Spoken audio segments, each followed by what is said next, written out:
Break नंतर तुमचं पुन्हा एकदा स्वागत। बरोबर 5 वर्षांपूर्वी मातोश्रीवरच्या त्या बंद खोलीमध्ये दिल्या घेतलेल्या त्या मुख्यमंत्री पदाच्या कथित वचनांनी महाराष्ट्राच्या राजकारणाला कलाटणी दिली। मुख्यमंत्री पदाच्या खुर्चीच्या त्या संघर्षामध्ये महाराष्ट्राच्या राजकारणाचा चेहरा मोहरा बदलून टाकला। सत्तेच्या सारीपाटावर मैत्रीची ताटातूट झाली, नवी समीकरण उदयाला आली, टोकाचा संघर्ष झाला, सुडाचं राजकारण, बंड, पळवापळवी, आरोप प्रत्यारोप सगळं महाराष्ट्रानं पाहिलं। हे सगळं घडलं एका मुख्यमंत्री पदासाठी। त्यातून 5 वर्षात 3 मुख्यमंत्री झाले, 2 सरकार कोसळली। आता 5 वर्षांनी तेच मुख्यमंत्री पद मिळवण्यासाठी साठमारी सुरू झाली आहे का? 5 वर्षांपूर्वी उद्धव ठाकरेंना मुख्यमंत्री करण्यासाठी आतुर असलेली महाविकास आघाडी आज त्यांच्या नावाला होकार देत नाहीये आणि त्यामुळे सवाल निर्माण झालेला आहे। राष्ट्रवादी आणि काँग्रेस उद्धव ठाकरेंना मुख्यमंत्री करण्यासाठी टाळाटाळ करतायत का? काही सवाल यातून निर्माण झालेले आहेत, आपण जाणून घेऊयात।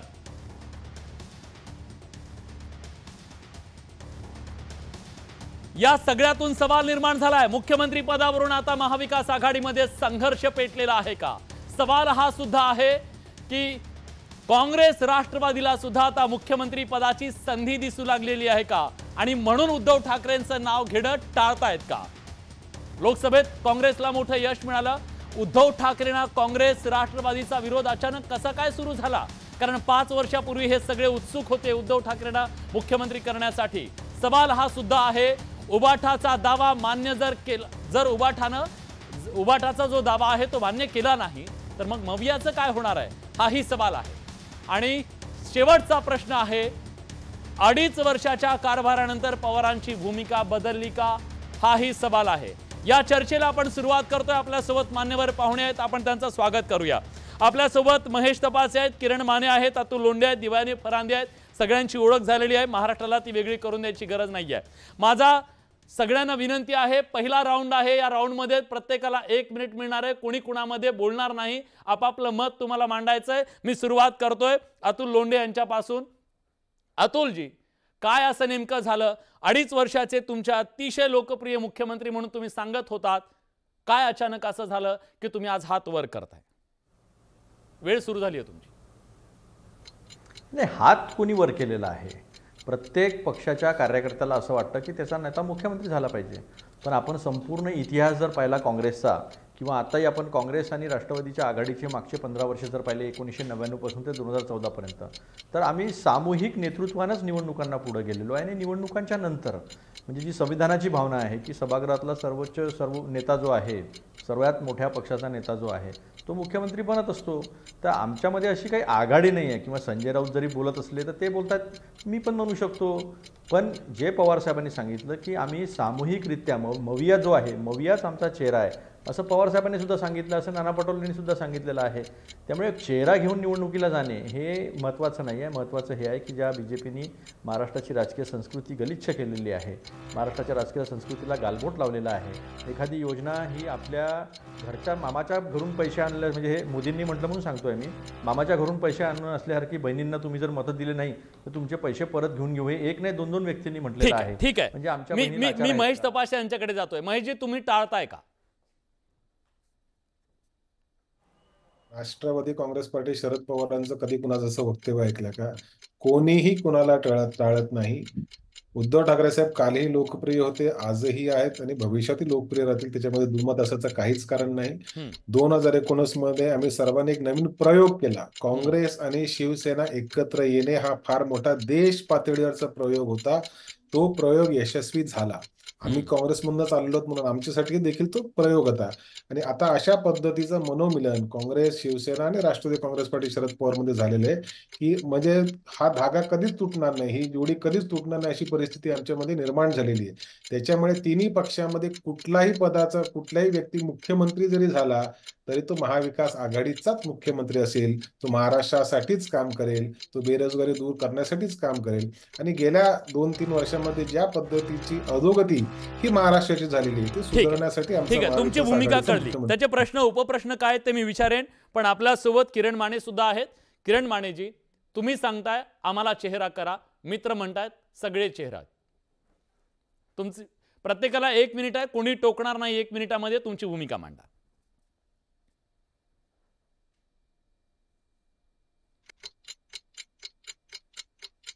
पण ही लोकशाही आहे. 3 पक्ष जेव्हा एकत्र येतात तेव्हा एकमतानेच हा निर्णय होणार आहे. दुसरी गोष्ट अशी आहे की आत्ता सगळ्यात महत्त्वाचं महाराष्ट्र आपल्यासमोर. मला जरा डिस्टर्बन्स येतोय. बोला बोला, तुमचा आवाज येतोय, बोला. आत्ता सगळ्यात महत्त्वाची महाराष्ट्राची परिस्थिती, महाराष्ट्राची राजकीय परिस्थिती. गेल्या 10 वर्षातली 7 वर्ष वाया गेलेली आहेत महाराष्ट्रातली.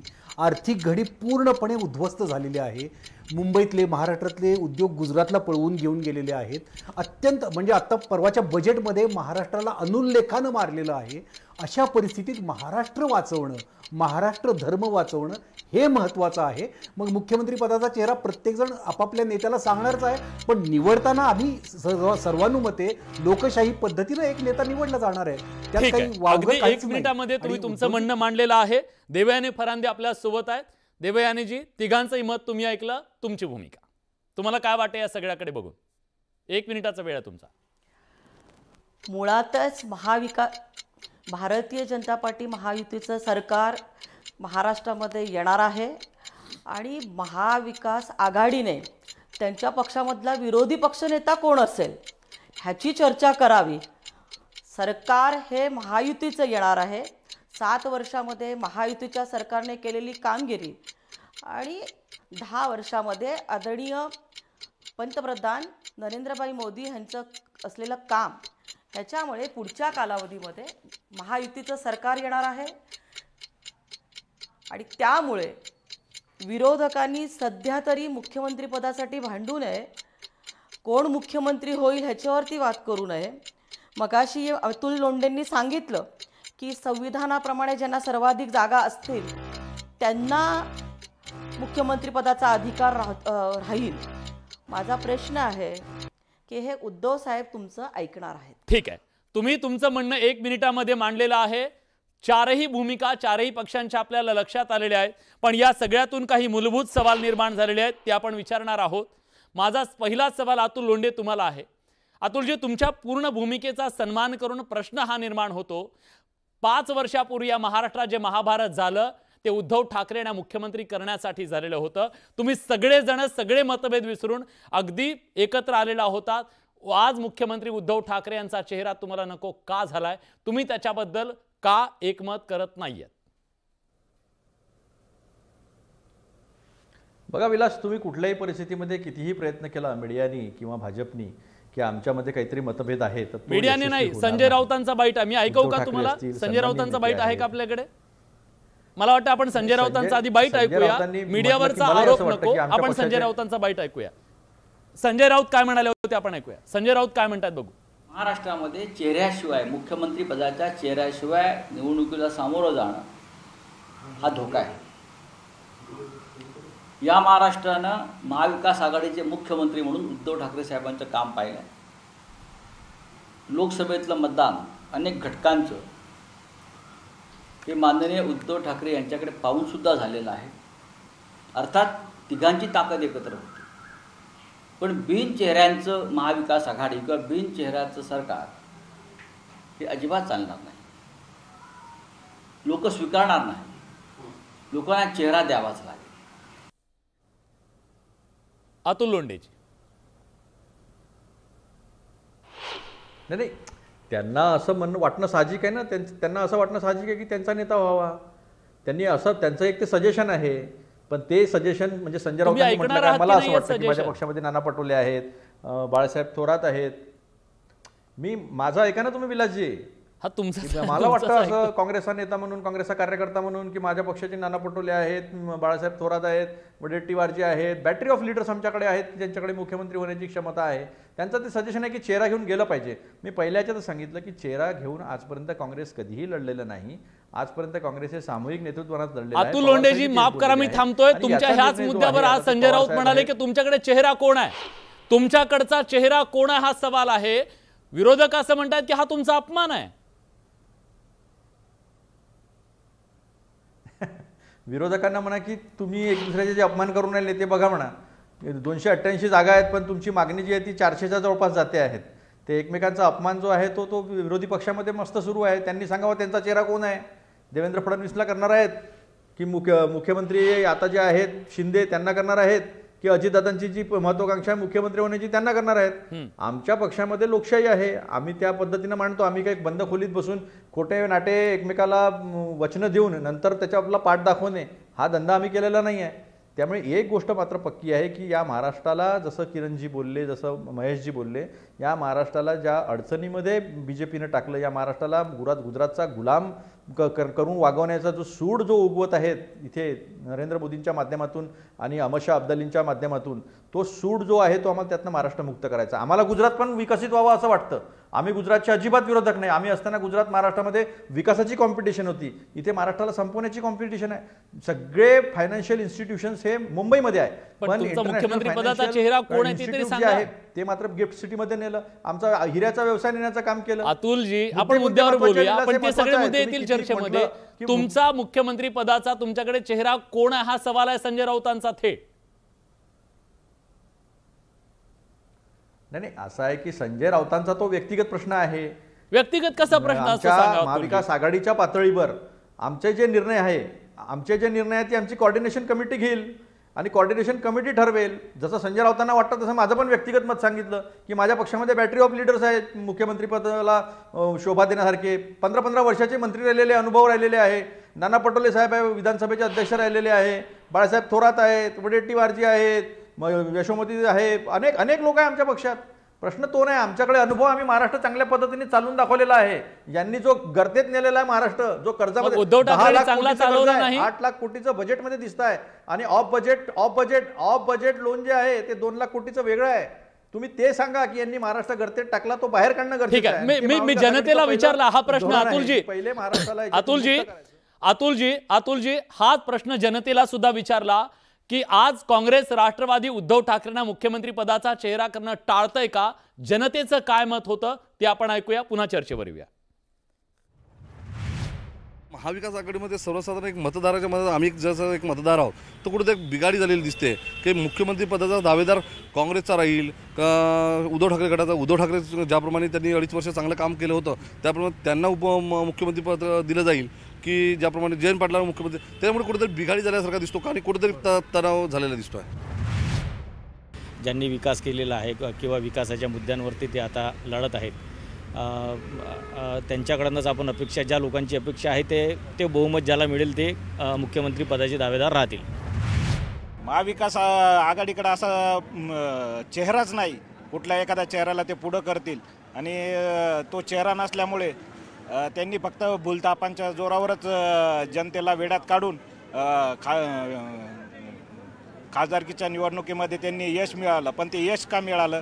लोकांमध्ये वेगळा नॅरेटिव्ह सेट केला आणि त्या वेगळ्या नॅरेटिव्हमधूनच त्यांनी जे केलं यश संपादन केलं. जर यांनी एक संघ राहिले नाही आणि एकमेकाचा विचार केला नाही आणि स्वतःच्या वर्चस्वाच्या वादात हे निश्चितच यांच्या आघाडीमध्ये बिघाडी होणार. कारण हे जर यांनी थांबवलं नाही तर यांच्यात बिघाडी झाल्याशिवाय राहणार नाही.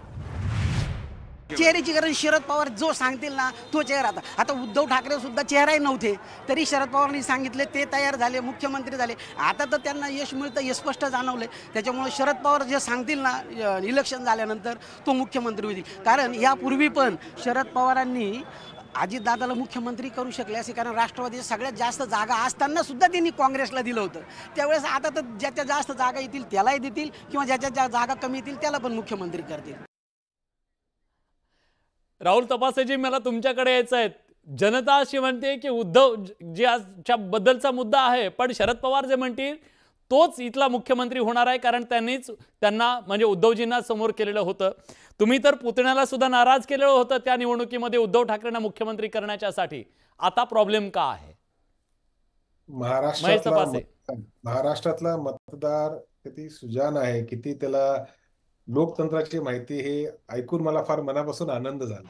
एक गोष्ट तुम्ही बरोबर सांगितली की 2004 मध्ये सर्वाधिक जागा जिंकणारा राष्ट्रवादी काँग्रेस पक्ष यांनी मुख्यमंत्री पदाचा त्याग केला. त्यावेळीची समीकरणं वेगळी होती आणि ज्यांना मुख्यमंत्री व्हावं असं वाटत होतं ते आमचा त्याग करून भारतीय जनता पार्टीमध्ये गेले, पर्यायाने 2 नंबर 3 नंबरच्या पदावर गेले, निवडणुकी हरले आणि आज त्यांना मोठा पश्चाताप देखील झालेला आहे. आता राहिला महाराष्ट्रामध्ये मुख्यमंत्री कोण करणार, तर ह्याच्या संदर्भामध्ये मगाशी जसे काही तुमचे प्रेक्षक बोलले की सविस्तर पद्धतीने बसून तिन्ही पक्षाचे नेते ठरवतील कोण मुख्यमंत्री व्हायचं आहे. कोणालाही कोणाचा विरोध नाही. पहिली गोष्ट हे आहे, एक नरेटिव्ह जे काही लोक ठरवण्याचा प्रयत्न करत असतील त्याच्यात तुम्ही नाही हे मला माहिती आहे, परंतु कुणालाही कुणाचा विरोध नाही ही पहिली ठामपणे मला गोष्ट. उद्धव ठाकरे झाले तरी आनंद आहे, काँग्रेसमधनं झालं तरी आनंद आहे, आमच्यातले जयंत पाटील साहेब किंवा अन्य कोण झालं तरी अतिशय आनंद आहे. त्याच्यामुळे तो मुख्यमंत्री पदाचा चेहरा हा महाविकास आघाडीचा असेल, जरी तो एका पक्षाचा नेता असला तरी तो महाविकास आघाडीचा नेता असेल. आणि म्हणून मी म्हणतो की भारतीय जनता पार्टीला आता टेन्शन झालेलं आहे. कारण काल परवा देवेंद्र फडणवीस साहेबांनी कुठेतरी वक्तव्य केलं, त्यांना आत्मबोध झाला की शिवसेना उद्धव ठाकरे शिवसेना एकनाथ शिंदे साहेबांची आणि राष्ट्रवादी अजितदादांची यांचे मत ट्रान्सफर झाले नाहीत ही जाहीर कबुली देवेंद्र फडणवीस साहेबांनी दिली. आणि त्याच्यामुळे आता त्यांना म्हणजे हे तर RSS वाले पण म्हणतच होते, RSS वाल्यांच्या बऱ्याच आर्टिकलमध्ये पण अशा पद्धतीचे लेख आलेले आहेत की मतं ट्रान्सफर झाली नाही, अजितदादाला फोडायची काही गरज नव्हती, अमुक नव्हती तमुक नव्हती. त्याच्यामुळे जी एक पार्टी विथ डिफरन्स असं एक भारतीय जनता पार्टीचं परसेप्शन होतं, ते खोटं परसेप्शन होतं पण परसेप्शन होतं, तो पूर्णपणे तो बिंग फुटलेला आहे. पार्टी विथ नो मॉरल्स अशी भारतीय जनता पार्टी झालेली आहे. सत्तेसाठी काहीही करू शकते, घर फोडू शकते, राज्य विकू शकते. आणि पार्टी राहुल तपासे जे तुम्ही बघा ना, तुमचा मुद्दा जो आहे ना, माझं काम आहे ते मुद्द्यावर पुन्हा आणणं.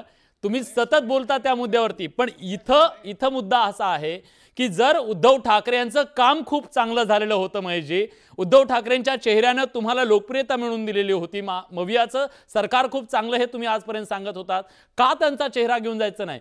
संजय राऊत असं म्हणतायत की बिनचेहऱ्याचं सरकार चालणार नाही. विलासजी, आम्ही नाही म्हटलोय का?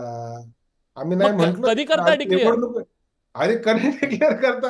अरे डिक्लेअर करायचं काम माझं नाही, पण आमचा विरोधही नाहीये कोणालाच विरोध नाही आमचा. महाराष्ट्रामध्ये शरद पवार काय म्हणाले ऐकू तुम्हाला? आता माझं ऐकून घ्या विलासजी. महाविकास आघाडीचा गाडा सक्षमपणे जो चालवेल, उद्याच्या जिल्हा परिषद महापालिका आणि महाराष्ट्राला पूर्व प्रगती पदावर आणण्यासाठी जो नेता काम करेल तो महाविकास आघाडीचा असेल. त्याला पक्षीय लेबल असेल परंतु त्या पक्षापुरता असेल, तो महाविकास आघाडीचा असेल. मग तो काँग्रेसचा असला तरी स्वागत आहे, शिवसेनेचा असला तर स्वागतच आहे, आमच्यातला असला तर अतिशय आनंद होईल. त्याच्यामुळे काय दोमत असायचं कारण नाही.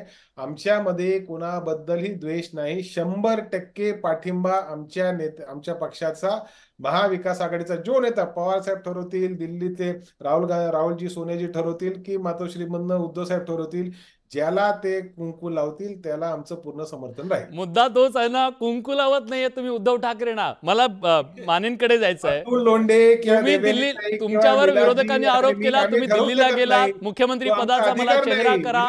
अतुल लोंढेंचा तो माझा अधिकार नाही, आमचा दोघांचा नाही ठीक, तुम्ही पक्षाचे प्रतिनिधी आहेत म्हणून तुम्हाला विचारतोय, पण पक्षाच्या ज्या नेत्यांनी सांगितलं आतापर्यंत त्याच्याबद्दल बोलतोय. मला एक गोष्ट मला सांगा, भारतीय जनता पार्टीतनं कोण असेल मला सांगू शकता का तुम्ही? मी विचारणार आहे त्यांना, मी त्यांना सुद्धा विचारणार आहे ना. तुम्ही त्याची काळजी, मी जाणार आहे त्यांच्याकडे, पण मला मानेंकडे जायचं आहे. दोघांची उत्तर तुमचे मित्रपक्ष आहेत. ह्याच मित्रपक्षाने उद्धव ठाकरे कसे चांगले आहेत सगळं सांगितलं होतं. 2.5 वर्षे सत्ता होती. उद्धव ठाकरेंना ज्या प्रकारे सत्तेवरून जावं लागलं, तुमच्या मनात ती सल नाहीये, पुन्हा महाराष्ट्राचे मुख्यमंत्री ते झाले पाहिजेत, मित्रांनी साथ दिली पाहिजे. विलासजी हे बघा, हे वाटणं साहजिक आहे, एक शिवसैनिक म्हणून आणि एक महाराष्ट्राचा नागरिक म्हणून की उद्धवजी मुख्यमंत्री व्हावेत. आणि उद्धवजींचा जो करिश्मा आहे लोकांमध्ये, उद्धवजींविषयी जी लोकप्रियता आहे त्यांच्याविषयी, आणि तो अधिकारवाणीनं बोलणारा, मॉरॅलिटी असणारा असा तो नेता आहे, संवेदनशील नेता आहे, ज्यानं शिवसेनेचं राजकारण प्रबोधनकार ठाकरेंच्या विचाराकडे नेलं आणि महाराष्ट्राचं राजकारण शिवशाहू फुले आंबेडकरांच्या विचाराकडे नेलं. अशा पद्धतीचे क्रांतिकारी निर्णय घेतले शिवसेनेत त्यांनी. मग तुमच्या करिश्म्याची भीती मित्रांना वाटते का? वाटणं साहजिक आहे. उद्धवजींच्या करिश्म्याची मित्रांना भीती वाटते का? पण तुम्ही जी घाई करताय, नाही, काही भीती नाही वाटत. हे बघा, ज्यावेळी महाराष्ट्रद्रोही शक्ती आणि महाराष्ट्रद्रोही शक्ती जर लांब राहणार असेल तर त्यासाठी कुणीही मुख्यमंत्री झाला, महाविकास आघाडी जो ठरवेल तो आम्हाला मान्य असेल. ठीक आहे ना, मला स्वतःला वाटतं की उद्धवजी ठाकरे व्हावेत, पण निर्णय हा तिघांचा असेल आणि जो असेल तो आम्हाला मान्य असेल. कारण आम्हाला आत्ता आमचा नेता मुख्यमंत्री व्हावा यापेक्षा कोण बाजूला राहावं इथून, या महाराष्ट्रापासून, महाराष्ट्राला धोका कुणापासून आहे आणि ते का बाजूला राहावेत हे आमच्या डोक्यात पक्क आहे. देवेनेते, तुम्ही तर प्रत्येक निवडणुकीला सांगत होतात आमचे पंतप्रधान नरेंद्र मोदी आहेत, आमचे मुख्यमंत्री पदाचे उमेदवार देवेंद्र फडणवीस आहेत, बघा आम्ही चेहरा दिला. आता काही चेहरा ठरलाय की ठरवायचा आहे, काय तुमचं काय? विलासजी, मी आपल्याला सांगेल की आज महाविकास आघाडीचे 3 लोक बोलतायत, तर महायुतीकडून मी एकटी बोलतेय. त्यामुळे माझी आपल्याला विनंती राहील की मला आपण वेळ द्यावा. तिघांनी आमच्यावरती आरोप केलेला आहे. पहिला विषय असा आहे की उद्धव ठाकरेंना मुख्यमंत्री करण्यासाठी सर्वाधिक पुढाकार संजय राऊत आणि शरद पवार साहेबांनी घेतला. अतुलजींनी मगाशी सांगितलं की संविधानाप्रमाणे ज्या पक्षाच्या अधिक जागा येतील त्या पक्षाचा मुख्यमंत्री व्हायला पाहिजे. मग 2019 मध्ये भारतीय जनता पार्टी आणि शिवसेनाची प्री इलेक्शन युती होती. देवेंद्र फडणवीस यांचा चेहरा घेऊन आम्ही 2019 मध्ये इलेक्शन लढलो आणि जनतेने जवळपास भारतीय जनता पार्टीच्या 105 जागा निवडून दिल्या आणि 55 जागा उद्धव ठाकरेंच्या म्हणजे शिवसेनेच्या निवडून दिल्या. परंतु निकाल लागल्यानंतर पहिल्याच दिवशी उद्धव ठाकरेंनी त्यांची भाषा बदलली की आमच्यासाठी सर्व पर्याय खुले आहेत. त्यामुळे सत्तेचा लोभ कोणाला आहे, सत्तेच्या आणि केवळ भारतीय जनता पार्टीला दूर ठेवायचं, जो जनमताचा कौल होता तो कौल दूर करण्याचं काम त्या कालावधीमध्ये शरद पवार साहेब, संजय राऊत साहेब यांनी केलं. उद्धव ठाकरे साहेब बंद खोलीमध्ये झालेली चर्चेला म्हणतायत की मला मुख्यमंत्री पदाचे शब्द दिला होता. अहो उद्धव साहेब, तुम्ही तर बाळासाहेब ठाकरेंचे अतिशय स्वाभिमानी मुलगा आहे. मग आता तुम्ही सोनिया गांधींकडे जाणार का, तुम्ही आता शरद पवारांच्याकडे जाणार का? तुमची शिवसेना, जो शिवसेनेचा स्वाभिमानी कणा आहे, जो बाणा आहे, तो आता कुठे गेला? तो सत्तेसाठी पूर्ण वाकला. ह्या 5 वर्षाच्या कालावधीमधला जर आपण विचार केला तर केवळ भारतीय जनता पार्टीला सत्तेपासून दूर ठेवण्यासाठी ह्या महाराष्ट्रामध्ये सगळं राजकारण केलं गेलं. आणि आत्ता असं सांगितलं गेलं की काही प्रकल्प गुजरातमध्ये पळवले गेले. अहो गुजरातमध्ये प्रकल्प आहे ना, 15 वर्ष जेव्हा काँग्रेसचं सरकार होतं ना तेव्हा गेले होते, राष्ट्रवादीचं सरकार होतं तेव्हा गेले असतील. परंतु जेव्हापासून भारतीय जनता पार्टीचं महायुतीचं सरकार आहे तेव्हापासून एकही प्रकल्प गुजरातला गेला नाहीये. तुम्ही पण बाकी सगळं बोलताय, तुमच्याबद्दल पण सांगा ना, तुमचा काही चेहरा ठरलाय की नाही? काल सुप्रियाताई सुळेंनी पण असंच सांगितलं, सांगितलं की महिंद्राचा प्रकल्प नाशिकचा गुजरातला पळवला जातो. ताई, माझा प्रश्न स्पेसिफिक आहे, तुमचा काही चेहरा ठरलाय की नाहीये? तुमच्याकडे 3 चेहरे आहेत की अनेक चेहरे आहेत? आमच्याकडे कुठलंही चेहऱ्यासाठी भांडण नाही. आपण बघितलं असेल की मुख्यमंत्री देवेंद्र फडणवीस ह्यांचा चेहरा ठेवून 2019 मध्ये निवडणुका लढल्या गेल्या. सर्वाधिक मोठा अन्याय जर 5 वर्षामध्ये राजकारणामध्ये कोणावरती झाला तर ते देवेंद्र फडणवीसांवरती झाला. मुख्यमंत्री म्हणून आम्ही निवडणुकीला सामोरे अन्याय दूर करणार, 2024 ला त्यांच्यावरचा अन्याय दूर करणार तुम्ही, त्यांना मुख्यमंत्री पदाचा चेहरा करून केलेली अतिशय उत्तम अशी 5 वर्षाची कामगिरी. त्यामुळे शरद पवार साहेब, काँग्रेस यांनी कुटुनीती डिवाइड अँड रूलची एक नीती आखली आणि उद्धव साहेबांना मुख्यमंत्री पदाच्या मोहामध्ये अडकवलं. तुम्ही बघितलं असेल की 2 वर्षापूर्वी आमचं सरकार आल्यानंतर देवेंद्रजी तर सत्तेच्या बाहेरच थांबायला तयार होते. त्यांना कुठल्याही पदाची अपेक्षा नव्हती.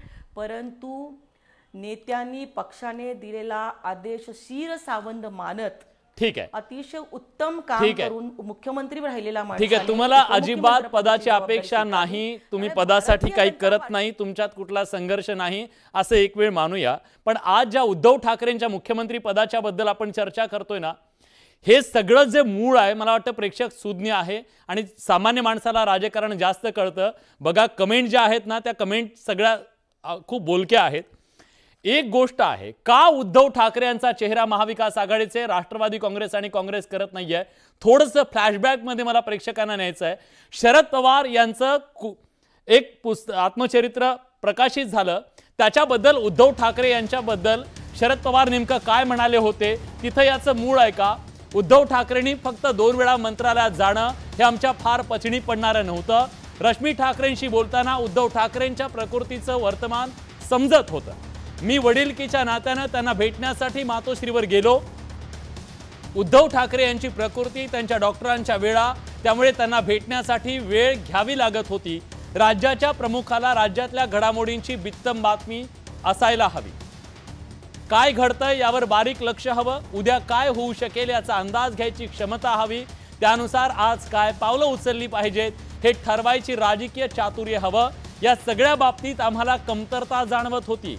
म्हणून नसल्यानं हे सगळं घडत, अनुभव नसल्यानं हे सगळं घडत होतं. तरीही हे टाळता आलं असतं. शिवसेनेतल्या असंतोषाचा उद्रेक शमवायला शिवसेना नेतृत्व कमी पडलं. संघर्ष न करता उद्धव यांनी राजीनामा दिल्यानं महाविकास आघाडीच्या सत्तेला विराम मिळाला. हे कोण म्हणताय? शरद पवार, लोक माझे सांगाती याच्यामध्ये म्हणतायत. माझा थेट सवाल आहे, मानेजी, हेच कारण आहे का म्हणून उद्धव ठाकरे यांना पुन्हा मुख्यमंत्री करायची रिस्क पवार साहेब घेऊ शकत नाही? हे बघा, राजकारणात ना त्यांचं पूर्वी काय मत होतं याला फार महत्व नसतं कधीच. आत्ता काय परिस्थिती आहे याच्यावर सगळी मतं बदलतात. जरी शरद पवार साहेबांचं ते मत त्यावेळी असेल, त्याला काही टाइम लिमिट आहे का? म्हणजे कालचं मत, परवाचं मत, अक्षरशः का आता लेटेस्ट ज्या पद्धतीनं हो नाही हो अगदी कालचं आज सुद्धा बदलू शकतं. मग आता 4 वर्षानंतर चर्चेच्या सुरुवातीला तुम्ही मांडलेलं मत वेगळं, असं काही नसतं. हो, असं काही नसतं. म्हणजे आत्मचरित्रात त्यांनी जर लिहिलं असेल त्यावेळी त्यांचं जे मत असेल ते आज असेल असं तुम्ही ठामपणे म्हणू शकत नाही.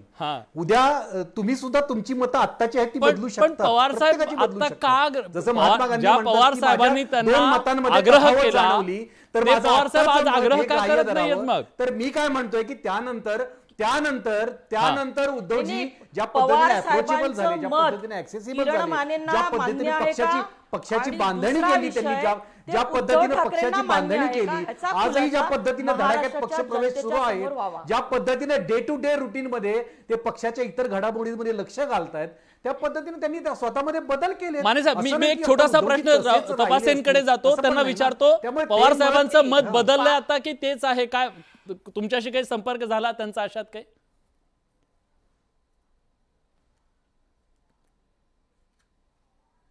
तपासेची माझा आवाज येतोय? पवार साहेबांनी त्यांचं मत व्यक्त केलं, त्याच्यामध्ये काय वेगळं मानण्याची आवश्यकता नाही.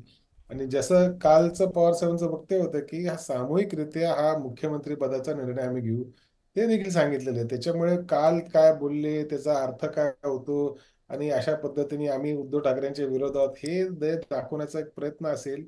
जे कोण करत असेल त्यांना आमच्या शुभेच्छा आहे, परंतु आमच्यामध्ये असं काही भांडण नाही. कालही आम्हाला तुमच्या तिघांमध्ये नक्की नाहीये, पण तिघांमध्ये दिसतंय. ठीक आहे, परंतु मला एक गोष्ट अजून सांगायची, एकच गोष्ट सांगायची. त्या नेहरू सेंटरमध्ये जेव्हा ती बैठक झाली मुख्यमंत्री कोणात असावा ह्या बाबतीमध्ये, तेव्हा एक गोष्ट स्पष्ट झाली की मुख्यमंत्री हा शिवसेनेचा असावा. कोण असावा याच्यावर दुमत झालं नव्हतं. परंतु पवार साहेबांनी 1995 ची आठवण त्यांना करून दिली की राज्यामध्ये 2 वेगळे पॉवर सेंटर नको. म्हणजे मुख्यमंत्री हा प्रशासनाचा पॉवर सेंटर असतो आणि ज्या पक्षाचा तो आहे त्याचा अध्यक्ष दुसरा पॉवर सेंटर असतो. त्याच्यामुळे ह्या दोन्ही जबाबदाऱ्या उद्धव ठाकरेंनी स्वीकारल्या पाहिजे, अशा पद्धतीचा आग्रह पवार साहेबांनी केला. त्याला काँग्रेसनी देखील मान्यता दिली. तोपर्यंत कदाचित उद्धव साहेब मुख्यमंत्री बनण्याच्या शर्तीमध्ये त्यांचं नावही नव्हतं, नाही त्यांना त्याच्यामध्ये रस होता. ठीक आहे, कारण त्यांनी सरळ सांगितलं त्यांची मागणी एकच होती. माफ करा, माझा वेळ संपलाय म्हणून मला फक्त एका प्रश्नाचं उत्तर घ्यायचंय, म्हणून मी अतुलजींकडे जातो. अतुलजी, तेव्हा तुम्हाला सत्तेत यायचं होतं म्हणून उद्धवजींना तुम्ही मुख्यमंत्री केलं, पण आज मात्र तुम्हाला सत्तेत येण्याची संधी दिसतेय. लोकसभा निवडणुकीमध्ये तुमचं यश तुम्हाला दिसतंय आणि हीच ती वेळ आणि हाच तो क्षण असं तुम्हाला वाटतंय, म्हणून उद्धवजींचा तुम्ही विचार करत नाहीयेत का? विलास असा आहे की मी पहिले तुमचा धन्यवाद देतो आणि सर्व विरोधकांचा धन्यवाद देतो की भाजपला असं वाटत नाही की त्यांचा मुख्यमंत्री व्हावं, कारण त्यांना माहिती आहे की ते सत्तेत येणारच नाही आहेत आणि आम्ही सत्तेत येणार आहोत म्हणून ही चर्चा आहे. त्यासाठी आपला धन्यवाद. आणि आम्ही तिघही प्रतिनिधी आहो ना, तर आम्हाला आमच्या पक्षात काय चालू आहे हे माहीत असतं आणि त्याच्यामुळे आमच्या तिघांची जी युनिटी आहे ती फक्त या टीव्हीवरची नाही, ती युनिटी आमच्या मागे पण आहे. आता रात्राला प्रश्न देवयानीताईंचा पूर्ण सन्मान ठेवून मी त्यांना सांगतो, 72,000ची मेगा भरती, 75,000ची मेगा भरती, पहिल्या कॅबिनेटमध्ये धनगरांना आरक्षण, मला तुम्ही पुन्हा सत्तेमध्ये 2 महिन्यामध्ये मराठ्यांचं आरक्षण देतो, नंतर वेदांता फॉक्सकॉनचा प्रोजेक्ट, टाटा एअरबसचा प्रोजेक्ट, बल्क ड्रगचा प्रोजेक्ट, औरंगाबादमध्ये येणारा अतुलजी बरोबर आहे की यादी मला वाटतं आहे, खूप मोठी यादी आहे. प्रश्न थेट महाराष्ट्राला अपमानित करून घेऊन गेलेले आहे. गुजरातचा विकास झालाच पाहिजे, प्रेक्षक महाराष्ट्रावर सूड उगवून महाराष्ट्राच्या शेतकऱ्यावर सूड उगवून जे काम झालेलं आहे ते प्रेक्षक सुज्ञ आहे. पण प्रेक्षकांना जेव्हा आम्ही हा प्रश्न विचारला, काँग्रेस राष्ट्रवादी उद्धवजींना मुख्यमंत्री करण्याचं टाळतंय का, प्रेक्षकांचा पोल घेऊया. माझा वेळ संपलाय, माफ कर, माझा वेळ संपलाय. प्रेक्षकांना जेव्हा आम्ही हा प्रश्न विचारला की काँग्रेस राष्ट्रवादी उद्धवजींना चेहरा करणं मुख्यमंत्री पदाचा टाळतंय का, प्रेक्षकांचं हे मत आहे ओपन टू ऑल असं हे होतं. प्रत्येक जण त्याच्यात मत देत होता. 55% लोकांना वाटतंय की होय काँग्रेस राष्ट्रवादी टाळतंय आणि 45% लोकांना वाटतंय नाही. या कार्यक्रमाचा शेवट करताना मला एकच सांगायचंय, तुमचं जे काही ठरवायचंय ते जाहीर ठरवा, कारण बंद खोलीमध्ये आता काही ठरवू नका. बंद खोलीतल्या दिल्या घेतल्या वचनांनी या महाराष्ट्राचं खूप नुकसान केलेलं आहे आणि हे नुकसान पुढच्या काळात होऊ नये ही अपेक्षा सामान्य माणसाची असेल, यात कुठली शंका नाही. आजच्या या चर्चेमध्ये आपण सगळेजण सहभागी झालात त्याबद्दल आपल्या सगळ्यांचे मनापासून आभार व्यक्त करतो. बडे मुद्देमध्ये आज आपण इथेच थांबतोय, पण रोज उद्याही नव्या मुद्द्यांसह पुन्हा याच ठिकाणी नव्या पाहुण्यांसह पाहत रहा बडे मुद्दे.